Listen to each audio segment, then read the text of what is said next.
Meantime, adding to reports of damage to Catholic churches nationally, St. Bartholomew the Apostle in Katy, Texas, reports its tabernacle was stolen. The pastor says police are investigating the disappearance. He is asking for prayers. It is not yet known whether this theft had links to pro-abortion protests or threats to desecrate the Eucharist. And joining us now is Andrea Picciotti-Bayer, director of the Conscious Project and host of the Religious Freedom Matters podcast. Andrea, my friend, welcome back. Always so good to be with you.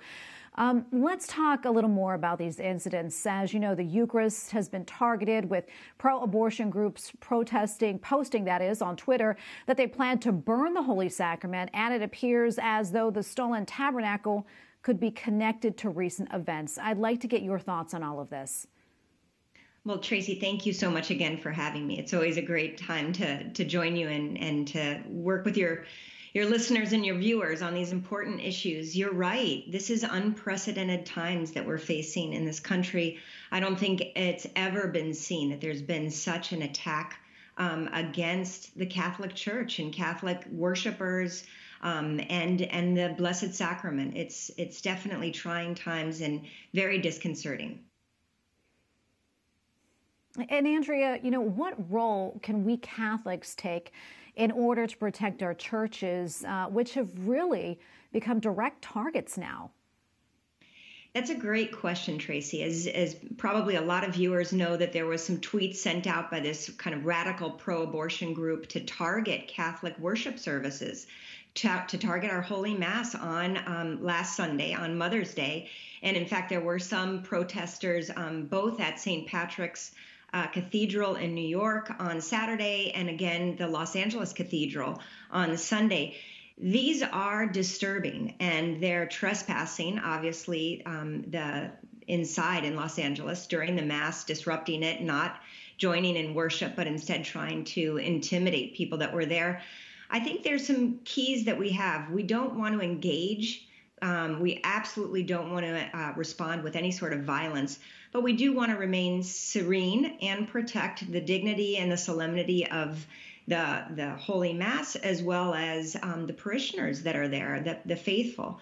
So, we can see that engaging in collaborative work with local law enforcement is crucial in this moment. These are people who are trained to deal with disruption, to deal with violence, and that we need to really reach out to our local law enforcement, many of whom are Catholics as well, to be able to keep these sacred spaces safe from vandalism and safe from disruption.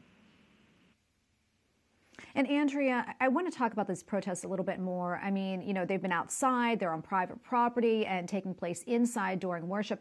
Is that even legal? I mean, can they do this?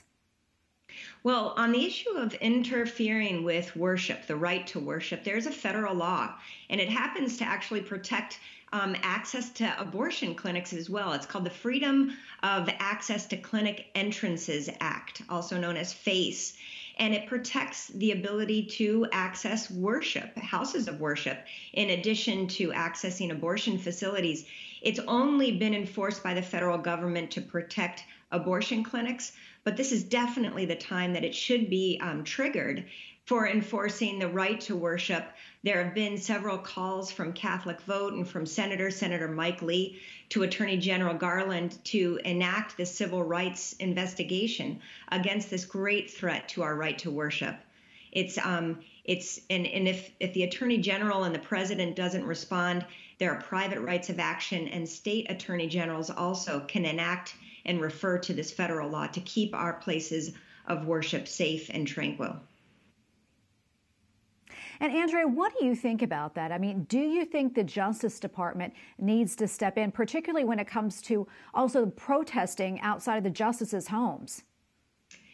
Tracy, I do think they do. We've seen with regard to targeting houses of worship post 9/11, there were some attempts to intimidate Muslims in their houses of worship and mosques. We've also seen attacks, anti-Semitic attacks on temples, and the federal government has responded to those really hateful moves by setting, a marker down and reminding that these are against federal laws. It's time to do so to protect Catholic churches and other Christian houses of worship as well. With regard to the private residences of the justices, this really is a threat to the autonomy of our judiciary. There is a federal law that prohibits picketing in front of a judge's residence for the purpose of influencing their decision.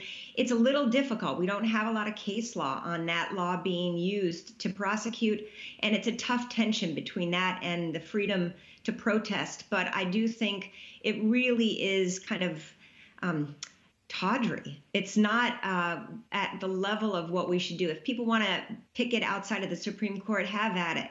But in front of a public servant's personal residence, especially their neighbors, their children, and themselves, that's just uncalled for. And we're a better country than that. Well, Andrea, thank you so much for coming on and for your insights. We always appreciate them. Tracy, thanks for having me on.